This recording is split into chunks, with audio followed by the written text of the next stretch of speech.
Assalamualaikum warahmatullahi wabarakatuh.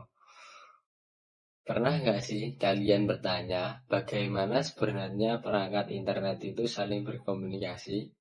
Misalnya, ketika kita membuka website, mengecek sensor suhu dari IoT, atau mengontrol smart home dari smartphone.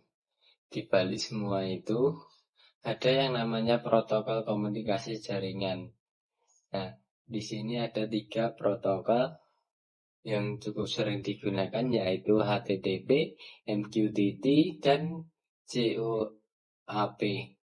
Nah, di video ini kita akan membahas bagaimana cara kerja masing-masing protokol tersebut dan apa perbedaannya di antara ketiganya, dan kapan kita sebaiknya menggunakan HTTP ataupun MQTT ataupun COAP.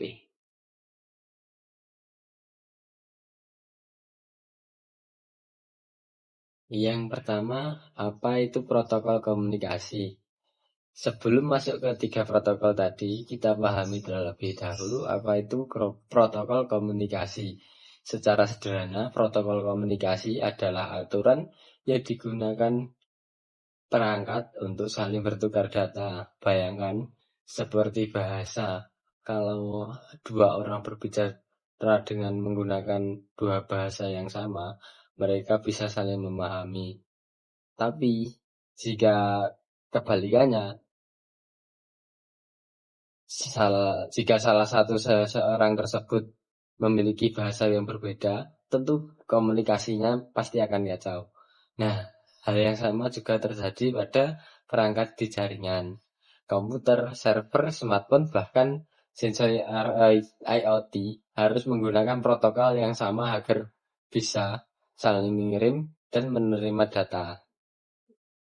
Setiap protokol mempunyai desain yang berbeda. Ada yang dibuat untuk website, ada yang dibuat untuk perangkat IoT, dan ada yang dibuat untuk perangkat yang sangat terbatas dan memorinya, daya dan memorinya. Yang pertama, HTTP.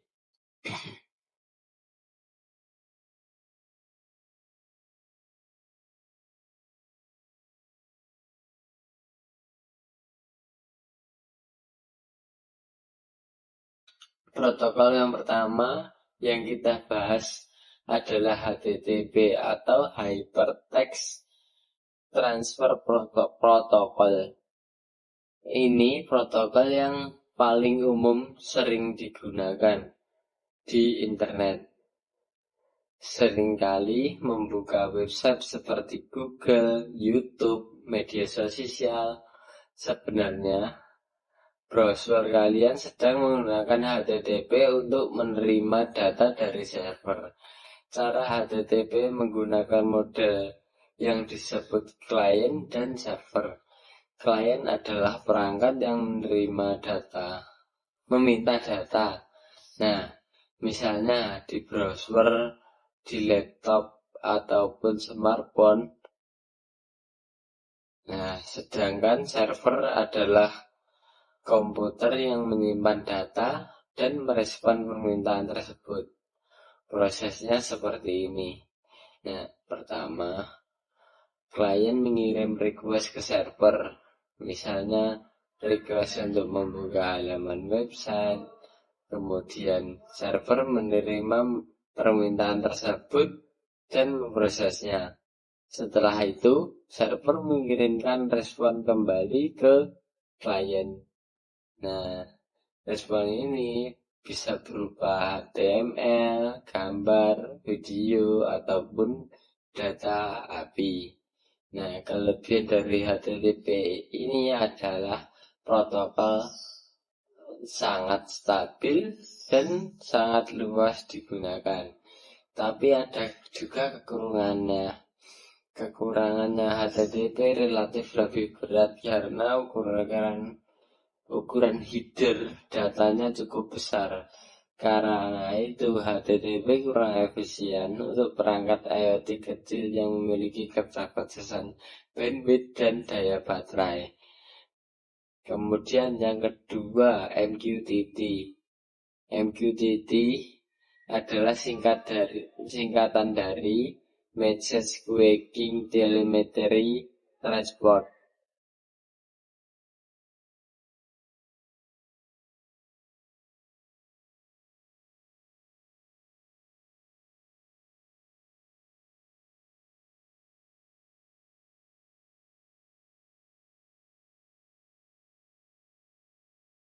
Protokol ini dirancang khusus untuk komunikasi pada sistem internet hosting.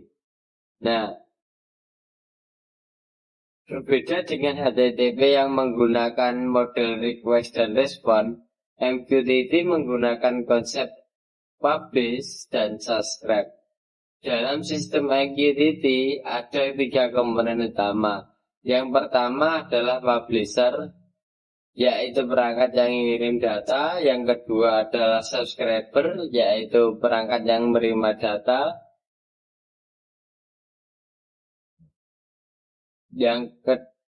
Yang ketiga adalah broker, yaitu server yang menjadi penghubung antara publisher dan subscriber. Cara kerjanya seperti ini. Misalnya ada sensor suhu yang mengirim data temperatur. Sensor tersebut akan bertindak sebagai publisher dan memberi data ke broker. Lalu ada aplikasi smartphone yang ingin melihat data suhu.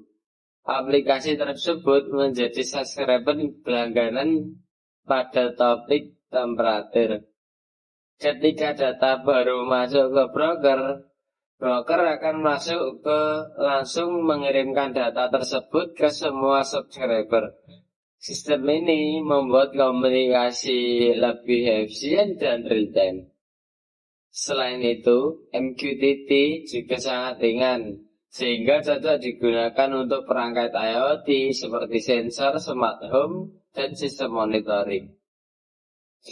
Yang ketiga, COAP.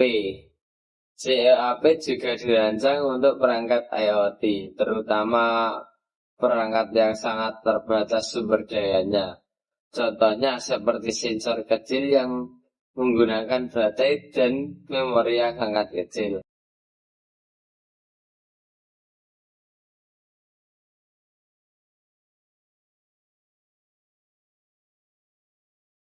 Secara konsep, COAP sebenarnya mirip HTTP karena sama-sama menggunakan model request dan response. Tapi ada satu perbedaan penting. HTTP menggunakan TCP sedangkan COAP menggunakan UDP. UDP lebih jauh lebih ringan karena tidak memerlukan proses koneksi yang kompleks seperti TCP. Hal ini membuat COAP lebih cepat dan efisien untuk jaringan IoT. Selain itu, COAP mendukung multicast, yaitu kemampuan untuk mengirim satu pesan ke banyak perangkat sekaligus. Karena itu, COAP sering digunakan pada sistem sensor jaringan besar seperti monitoring lingkungan atau sistem smart city. Perbandingan ketiganya, HTTP sangat cocok untuk aplikasi dan web layanan internet. MQTT sangat efisien untuk komunikasi yang membutuhkan pengiriman data secara real time. Sedangkan COAP cocok untuk perangkat IoT yang memiliki keterbatasan daya, memori, dan bandwidth. Jadi, pemilihan protokol sebenarnya tergantung pada kebutuhan sistem yang kita bangun. Sebagai penutup, jadi itulah penjelasan singkat mengenai HTTP, MQTT, dan COAP. Ketiga protokol ini sama-sama digunakan untuk komunikasi jaringan, tetapi memiliki desain yang sesuai dengan kebutuhan sistemnya. Semoga penjelasan ini membantu kalian memahami bagaimana perangkat saling berkomunikasi. Terima kasih setelah menonton video ini. Sampai jumpa sampai jumpa untuk video kedepannya. Terima kasih, bye-bye. Assalamualaikum warahmatullahi wabarakatuh.